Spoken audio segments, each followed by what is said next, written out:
Hey everyone, it's Brano, and today I want to talk about how video game culture differs from gamers. And I think it's important to understand how it differs because it will help you decide whether or not the audience you are trying to cater for exists as actual customers. And I wanted to start off this conversation with the most successful video game franchise ever, which is Pokemon by revenue. Now, despite the games being massive, and I'm not just talking about the mainline games, I'm more talking about Pokemon Go and all the spin offs. Like, they make so much money, and yet all of those combined do not compare to the amount of revenue they generate from merchandise. And what this kind of goes to show you is that Pokemon is no longer really a video game merchandise. Pokemon is its own thing. Pokemon is now a franchise with a video game, not the other way around. And I think this goes to show you that something that you would think as a video game, like that caters to gamers, is actually more just video game culture. Now, another element I want to talk about is with the cosplay community, because I remember how quickly standards have changed. Because back in like 2012 or 2013, there was a post on Reddit, and it was of a girl in a Portal inspired costume with a portal gun.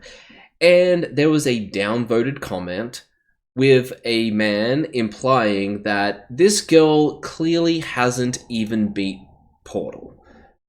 And this got downvoted because, it's like, why would you believe this? But then the original poster, which was the girl, responded and say, yeah, I haven't beaten Portal, but that doesn't mean I can't be a massive Portal fan. And despite this being ridiculous in 2012 or 2013, this is really normal for a lot of cosplayers now, because they don't interact with video game culture as gamers. They interact with video game culture through video game culture. They see character designs, they see costumes, and they love it and they want to participate in this because so much of the really cool costume and fashion design comes from video games, and this is how they interact with it. Now, you don't have to go too far to start seeing guys impacted by this. I think we all know people who are huge Earthbound fans and they're excited for the first time to play it. This is a satirical article, but it does go to show you that with the success of Undertale, there became a lot of new Earthbound fans who had never played Earthbound. And as funny as this is, you are seeing this becoming more and more common. Now, we can get into Let's Players and content creators. There are so many people who experience video games exclusively through Let's Plays or content creators. And I think there are genres where this is especially potent, like with horror. Like, how many people who watch other people play horror games themselves? I would say it's maybe like a 10% ratio of people who watch others play horror games actually want to play the horror games themselves. I think so much of their enjoyment comes from sharing a terrifying experience with their favorite content creator.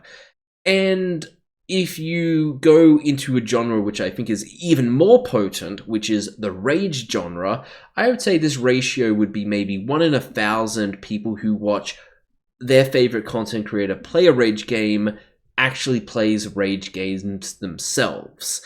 And I think this is just sort of normal. Now, I could point out it's like, hey, I'm not like this, but I'm not immune to this. Like, I used to play StarCraft Brood War, but I don't anymore.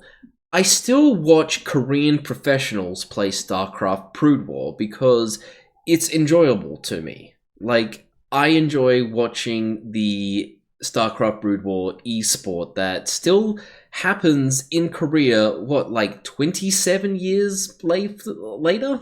Like, it's still going on? I find that to be very entertaining. But I want to get back into the Rage games, because I got recommended a video from Ludwig, and I don't watch Ludwig. So I was planning on skipping past this until I recognized one of the games in his thumbnail, which was Ascending Inferno. I know the guys who made this, and I know how much effort they put into this game, and how big of a deal it would be for them, for Ludwig to make a video that got 949,000 views. So we're just going to call this 1 million, because it will eventually turn into 1 million.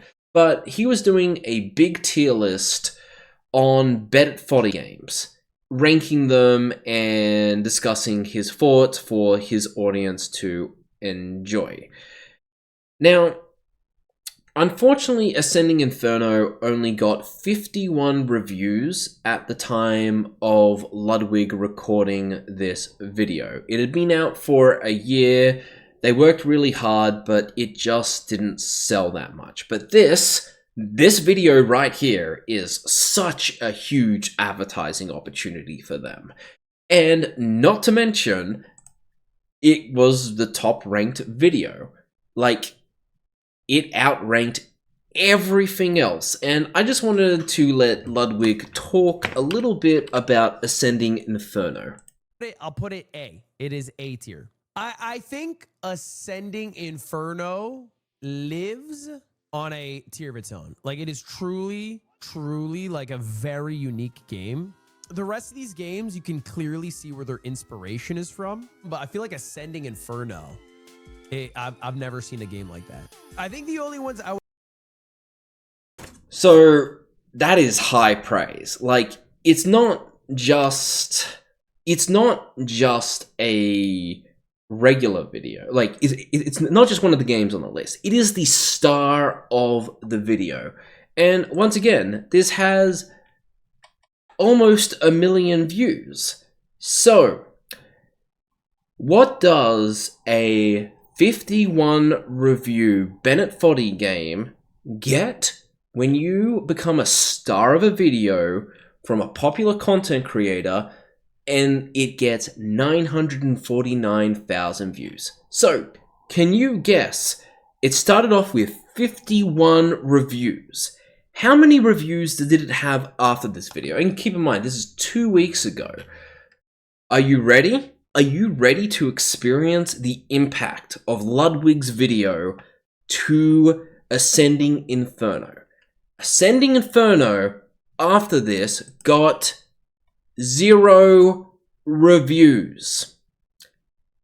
Absolutely identical.